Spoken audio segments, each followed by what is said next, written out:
To our channel. So ಇದು ಬಂದು Saturday video ಆಗಿರುತ್ತೆ, ಸ್ಯಾಟರ್ಡೇ ಬ್ಲಾಗ್ ಅಂತಲೇ ಹೇಳ್ಬೋದು. ಸೊ ಇವತ್ತು ಟಿಫನ್ಗೆ ಅಂತ ಹೇಳಿ ಖಾರ ಪೊಂಗಲ್ ಮಾಡೋಣ ಅಂತ ಹೇಳಿ ಮಾಡ್ತಾ ಇರೋದು. ಬರೀ ಖಾರ ಪೊಂಗಲ್ ಅಷ್ಟೇ ಮಾಡ್ಕೊಳ್ತಾ ಇದ್ದೀನಿ. ಸೊ ನಾನು ಯಾವ ಥರ ಮಾಡ್ತೀನಿ ಅನ್ನೋದನ್ನು ತೋರಿಸ್ತೀನಿ. ಅದ್ರ ಜೊತೆಗೆ ಇವತ್ತು ದಿನ ಎಲ್ಲ ಹೇಗಿರುತ್ತೆ, ಏನೆಲ್ಲ ಮಾಡ್ತೀನಿ ಅನ್ನೋದನ್ನು ನಿಮ್ಮ ಜೊತೆ ಶೇರ್ ಮಾಡ್ಕೊಳ್ತೀನಿ. ಸೊ ಇಲ್ಲಿ ಫಸ್ಟಿಗೆ ಅಕ್ಕಿನ ತೊಳ್ಕೊಂಡು ಕುಕ್ಕರ್ಗೆ ಹಾಕ್ತಾ ಇದ್ದೀನಿ.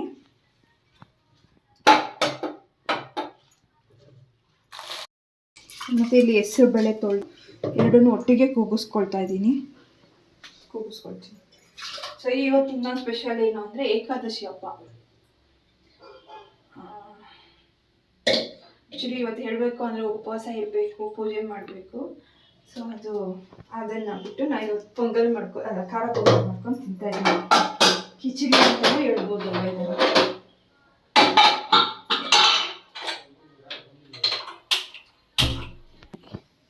ಈ ಏಕಾದಶಿಗೆ ನಿಮ್ಮ ಅಜ್ಜಿ ಅಪ್ಪಾವು ನನ್ನ ರೇಗಿಸ್ತಾ ಇದ್ದಿತ್ತು. ಅವಾಗಲ್ಲ ಎಲ್ಲ ಅರಿಶಿನ ಪುಡಿ ಹಾಕತ್ತೀನಿ ಹೇಳ್ಕೊಟ್ಟಿದ್ರೆ ನಾವು ಮಾಡೇವಪ್ಪ. ಏನು ಗೊತ್ತು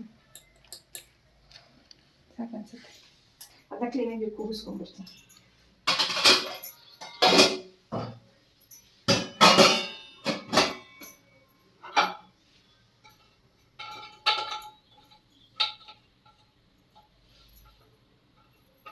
ಅದಕ್ಕೇನೆ ದೇವಸ್ಥಾನದಲ್ಲಿ ಬೆಳಿಗ್ಗೆನೆ ಸುಪ್ರಭಾತ ಹಾಕಿರೋದು.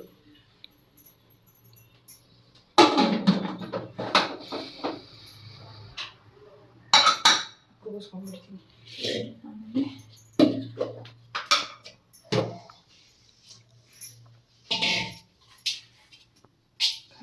ಸೊಪ್ಪು ಎಲ್ಲ ಇಂಗ್ರೀಡಿಯೆಂಟ್ಸ್ ಕೂಡ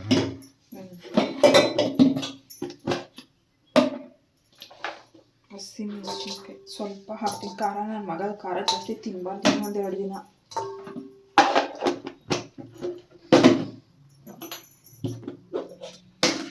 ಇವತ್ತು ಅವನ ಸ್ಕೂಲ್ ಹತ್ರ ಮತ್ತೆ ಹೋಗ್ಬೇಕು. ಇವತ್ತು ಮತ್ತೆ PTM ಇದೆ, PTM ಅಟೆಂಡ್ ಮಾಡಬೇಕು. ನಾನು ಬೆಳಗ್ಗೆನೇ ದೇವಸ್ಥಾನಕ್ಕೆ ಹೋಗೋಣ ಅಂದ್ಕೊಂಡೆ, ಯಾರು ಕಂಪ್ನಿಗಿಲ್ಲ. ನಾನು ಸಂಜೆ ಹೋಗೋದು.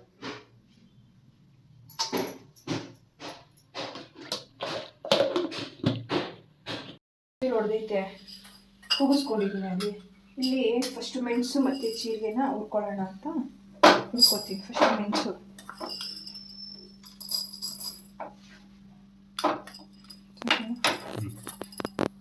ಫಸ್ಟ್ ಮೆಣಸು ಸ್ವಲ್ಪ ಹುರ್ಕೊಂಡ್ಬಿಡೋಣ.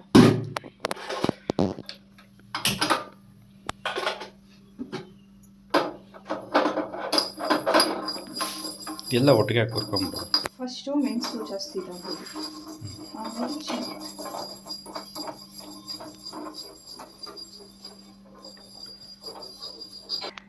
ಆಮೇಲೆ ಇದು ಸ್ವಲ್ಪ ಆಯ್ತು. ಇವಾಗ ಜೀರಿಗೆ ಹಾಕೊಂಡ್ಬಿಡ್ತೀನಿ.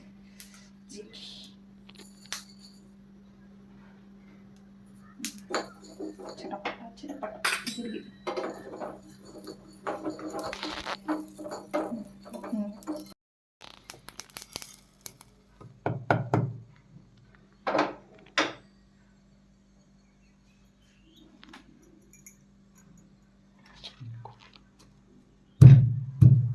ಕೊಟ್ಟಿದ್ರೆ ಅಷ್ಟೇ ನಾನು ಕತೆ.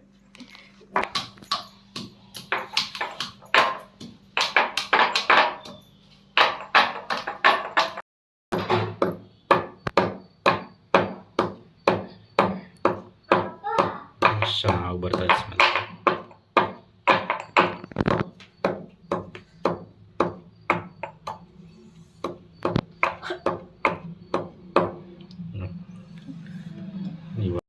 ಒಗ್ಗರಣೆ ಕೊಟ್ಟರೆ ಖಾರ ಪೊಂಗಲ್ ರೆಡಿ. ತುಪ್ಪ ಜಾಸ್ತಿ ಹಾಕೋದು ಟೇಸ್ಟ್ ತಪ್ಪಿಸ್ತೀವಿ.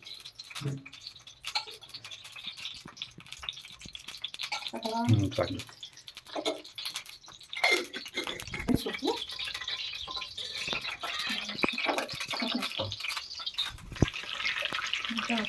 ಇದು ಹಸಿಮೆಣಸಿನ್ಕಾಯಿ. ಇದು ಬೇಕು ಅಂದರೆ ಈಗ ಗೋಡಂಬಿನೂ ಹಾಕೋಬೋದು, ಟೇಸ್ಟ್ ಇನ್ನೂ ಚೆನ್ನಾಗಿರುತ್ತೆ. ಮಿಕ್ಸಿ ಮಾಡಿದ ಗೋಡಂಬಿ ಹಾಕ್ತೀನಿ. ಇಷ್ಟೇ ಖಾರ ಪೊಂಗಲ್ ರೆಡಿ.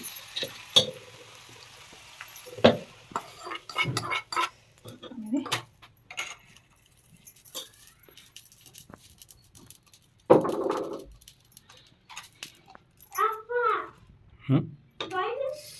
ಜೀರಿಗೆ ಮೆಣಸು ಪುಡಿ, ಜೀರಿಗೆ ಮೆಣಸು, ಶುಂಠಿ, ಶುಂಠಿ ಹೇಳ್ತೀನಿ, ಶುಂಠಿ ಕೊಬ್ಬರಿ ತುರಿ.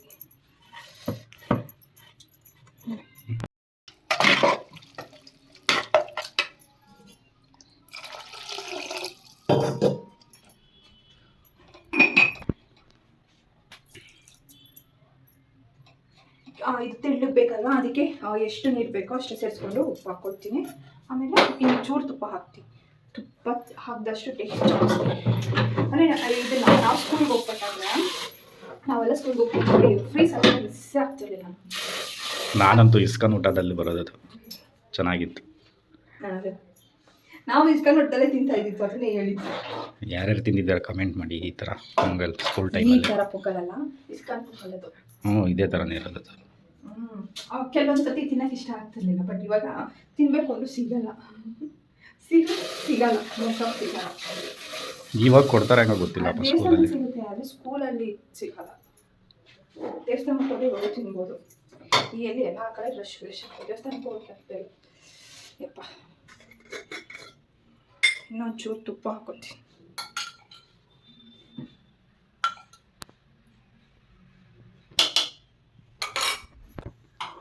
ಮುಗೀತು ಅಡುಗೆ.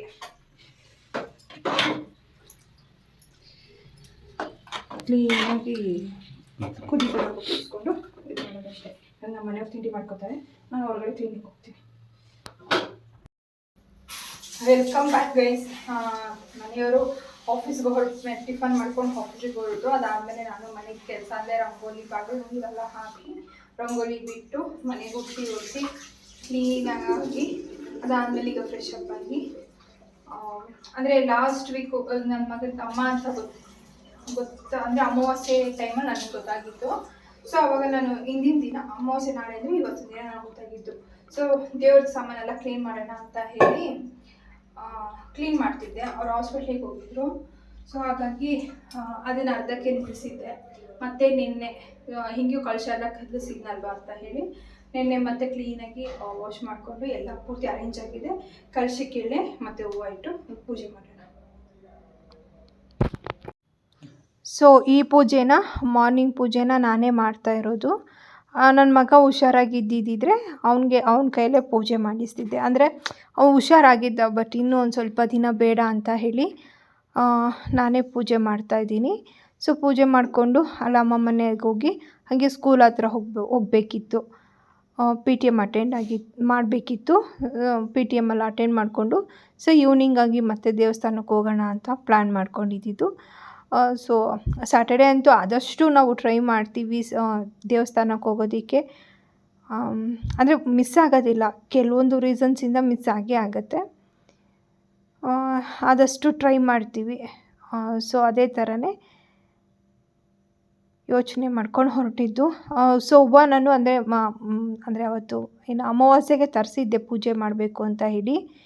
ಅಂದರೆ ಯಾವತ್ತು ಲಾಸ್ಟ್ ಒಂದು 15 ಡೇಸ್ ಬ್ಯಾಕ್ ಅನಿಸುತ್ತೆ ತರಿಸಿದ್ದೆ. ಅದು ಫ್ರೆಶ್ಶಾಗಿ ಹೂವು ಸಿಕ್ಕಿತ್ತು. ಸೊ ಅದನ್ನೇ ಹಾಗೆ ಇಟ್ಟಿದ್ದೆ, ಚೆನ್ನಾಗಿತ್ತು. ಸೊ ಅದನ್ನೇ ದೇವ್ರಿಗೆ ಒಂದೊಂದು ಇಟ್ಬಿಟ್ಟು ಪೂಜೆ ಮಾಡೋಣ ಅಂತ ಹೇಳಿ, ಅಂದರೆ ಅದನ್ನೇ ಕ್ಲೀನಾಗಿ ಇಟ್ಟು ಎಷ್ಟಿದೆಯೋ ಅಷ್ಟಲ್ಲೇ ಇಟ್ಟು ಪೂಜೆ ಮಾಡೋಣ ಅಂತ ಹೇಳಿ ಕಂಪ್ಲೀಟಾಗಿ ಪೂಜೆ ಮಾಡ್ತಾಯಿದ್ದೆ. ಅಂದರೆ ಅವತ್ತೊಂದು ದಿನ ನಾನು ಕ್ಲೀನಾಗಿ ಅಂದರೆ ಪೇಷನ್ಸಾಗಿ ದೇವ್ರ ಮನೆ ಪೂರ್ತಿಯಾಗಿ ಅಂದರೆ ಧೂಪ ಎಲ್ಲ ಕಪ್ಪಗೆಲ್ಲ ಆಗಿರ್ತಲ್ಲ ಅದನ್ನೆಲ್ಲ ಕ್ಲೀನಾಗಿ ಒರೆಸ್ಕೊಂಡಿದ್ದೆ. ಕೊಲಿನ ಹಾಕಿ ಸೊಪ್ಪು ನೀರೆಲ್ಲ ಹಾಕಿ ಕ್ಲೀನಾಗಿ ಒರೆಸ್ಕೊಂಡಿದ್ದೆ. ಸೊ ಹಾಗಾಗಿ ಅವತ್ತು ನನಗೆ ಸ್ವಲ್ಪ ಸಾಮಾನು ತೊಳೆಯೋದಕ್ಕೆ ಲೇಟ್ ಆಗಿತ್ತು. ಇಲ್ಲಂದಿದ್ದರೆ ಬೇಗನೆ ಸಾಮಾನು ತೊಳೆದ್ಬಿಡ್ತಿದ್ದೆ, ಮತ್ತೆ ತೊಳಿಬೇಕಾಗಿತ್ತು. ಅಂದರೆ ಲೈಫಲ್ಲಿ ಏನೇ ಆದ್ರೂ ಅದು ಕರೆಕ್ಟಾಗಿ ಆಗಿರುತ್ತೆ. ನಿಧಾನ ಆದರೂ ಪರವಾಗಿಲ್ಲ, ಬೇಗ ಆದರೂ ಪರವಾಗಿಲ್ಲ ಅಂತಲೇ ಅಂದ್ಕೊಬೇಕು.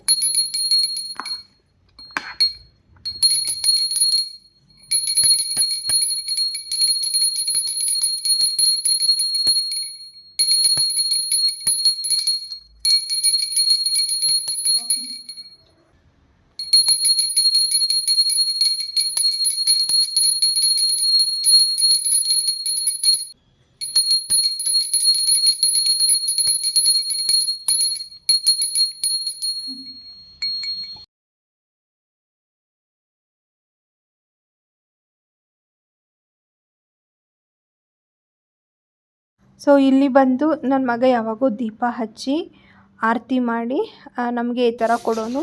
ಅವತ್ತು ಅವನಿಗೆ ಕೇಳ್ಕೊಂಡ. ಸೊ ಹಾಗಾಗಿ ಅದು ಕೊಟ್ಟು ನಾಷ್ಟ ಮಾಡಿಬಿಟ್ಟು ಈಗ ಸ್ಕೂಲ್ ಹತ್ರ ಹೋಗಬೇಕು, ಟೈಮ್ ಆಗಬೇಕು ಅಂತ. ಅಂದರೆ ಯಾವಾಗೂ ಪ್ರತಿ ಸಲ ಸ್ಕೂಲ್ ಹತ್ರ ಏನೇ ಫಂಕ್ಷನ್ ಇದ್ದಿದ್ರು ಬೇಗ ಹೋಗ್ತಿದ್ದೆ. ಇವತ್ತು ನನ್ನ ಮಗನೂ ಸ್ಕೂಲಿಗೆ ಹೋಗಿರಲಿಲ್ಲ ಮತ್ತು ಕ್ಲಾಸಸ್ ಸ್ಕೂಲು ಕೂಡ ಇರಲಿಲ್ಲ. ಸೊ ಹಾಗಾಗಿ ಲೇಟಾಗಿ ಹೋಗ್ತಾ ಇದ್ದೀನಿ. ಬೇಗ ಪೊಂಗಲ್ ತಿಂದ್ಕೊಂಡು ಜೊತೆ ಮಾವಿನ ಹಣ್ಣಿದೆ, ಮಾವಿನ ಹಣ್ಣು ತಿಂದ್ಕೊಂಡು ಸ್ಕೂಲ್ ಹತ್ರ ಹೋಗ್ತೀನಿ. ಸೊ ಸಿಂಪಲ್ಲಾಗಿ ರಂಗೋಲಿಗೆ ಕಲರ್ನು ಕೂಡ ಆ್ಯಡ್ ಮಾಡಿದೆ. ಸೊ ಏಕಾದಶಿ ಅಂತ ಹೇಳಿನೇ ಈ ಥರ ಅಂದರೆ ಕಲರ್ನ ಆ್ಯಡ್ ಮಾಡಿದ್ದು.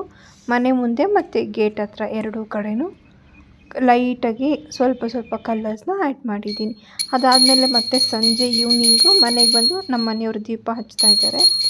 ಅವ್ರು ನನಗಿಂತ ಭಕ್ತಿಯಿಂದ, ಶ್ರದ್ಧೆಯಿಂದ, ನಿಯಮದಿಂದ ಪೂಜೆ ಮಾಡ್ತಾರೆ. ಪೇಷನ್ಸ್ ಇಟ್ಕೊಂಡೆ ಅವರು ದೀಪ ಹಚ್ಚೋದು. ಸೊ ಅದಾದಮೇಲೆ ಅಂದರೆ ಈವ್ನಿಂಗ್ ಅದು 6:30 ಆಗಿತ್ತು ದೀಪ ಹಚ್ಚೋ ಹೊತ್ತಿಗೆ. ಸೊ ದೀಪ ಎಲ್ಲ ಹಚ್ಚಿ ಸೊ ಈಗ ದೇವಸ್ಥಾನಕ್ಕೆ ಅಂತ ಹೋದ್ವಿ. ಸೊ ಅದೇ ಏಕಾದಶಿ ಇದ್ದಿದ್ದರಿಂದ ಆ ದೇವಸ್ಥಾನದಲ್ಲಿ ವಿಶೇಷ ಪೂಜೆ ಮತ್ತು ಹೂವಿನ ಅಲಂಕಾರ ಎಲ್ಲ ತುಂಬ ಚೆನ್ನಾಗಿ ಮಾಡಿದರು.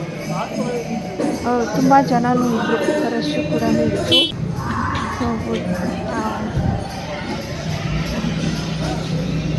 ಸೊ ಇನ್ನು ಶ್ರಾವಣ ಈ ಥರ ಬಂತು ಅಂದರೆ ಪ್ರತಿ ಶನಿವಾರ ದೇವಸ್ಥಾನ ತುಂಬ ಚೆನ್ನಾಗಿರುತ್ತೆ.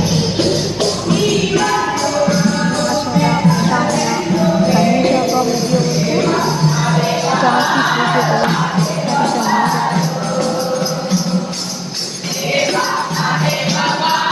ಅಲಂಕಾರ ಚೆನ್ನಾಗಿ ಮಾಡಿದ್ದಾರೆ.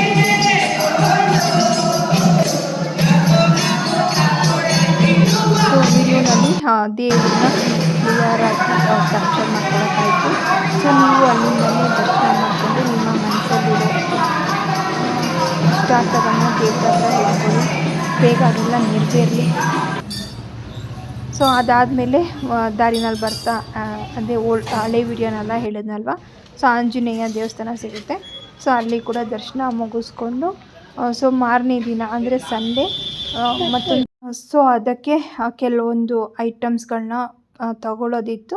ಸೊ ಅದನ್ನೆಲ್ಲ ತಗೊಂಡು ಮನೆಗೆ ಬಂದಿದ್ದಾಯಿತು. ಸೊ ಇದಾಗಿತ್ತು ಶನಿವಾರದ ವ್ಲಾಗ್.